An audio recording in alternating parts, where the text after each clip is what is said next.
దళితుడైన సింగయ్యని Jaganmohan Reddy convoy బుద్ధి అతని చావుకి కారణమైనటువంటి పరిస్థితి రాష్ట్రం మొత్తం చూసింది. జగన్మోహన్ రెడ్డి ఏమాత్రం మానవత్వాన్ని ప్రదర్శించకుండా బుద్ధి అయిపోయాడు. వాళ్ళకి సంబంధించినటువంటి కార్యకర్తలు కూడా మానవత్వాన్ని ప్రదర్శించకుండా లాగి ముళ్ళ పొదల్లో పడేసి వెళ్ళిపోయినటువంటి పరిస్థితి.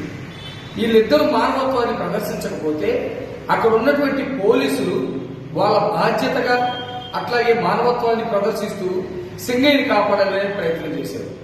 అట్లాగే వైద్య సిబ్బంది వాళ్ళ యొక్క అంబులెన్స్ లో తీసుకొని వెళ్లి అతని ప్రాణాలను కాపాడాలని మానవత్వాన్ని ప్రదర్శించారు. ఈ రెండే కాకుండా తెలుగుదేశం పార్టీకి సంబంధించినటువంటి వాళ్ళు కూడా ఆయన పార్టీతోటి మనకు అనవసరం, అతను చిన్న కార్యకర్త, మా ఊరికి సంబంధించినటువంటి వ్యక్తి అని చెప్పేసి కల్లూరి శ్రీనివాస్ అని అతను వెళ్లి సింగయ్య భార్యను పరామర్శించి కొంత డబ్బులు ఇచ్చి ఇంకా ఏదైనా అవసరం అయితే నన్ను అడుగమ్మని చెప్పాడు.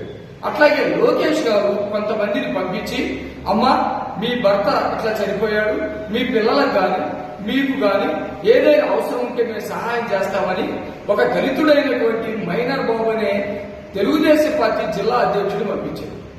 ఒక పక్కన మానవత్వాన్ని మరిచినటువంటి జగన్మోహన్ రెడ్డి కనపడతా ఉన్నాడు, ఒక పక్కన మానవత్వాన్ని ప్రదర్శించినటువంటి తెలుగుదేశం పార్టీ, పోలీసులు, వైద్య శాఖకు సంబంధించినటువంటి వాళ్ళు కనపడుతున్నారు.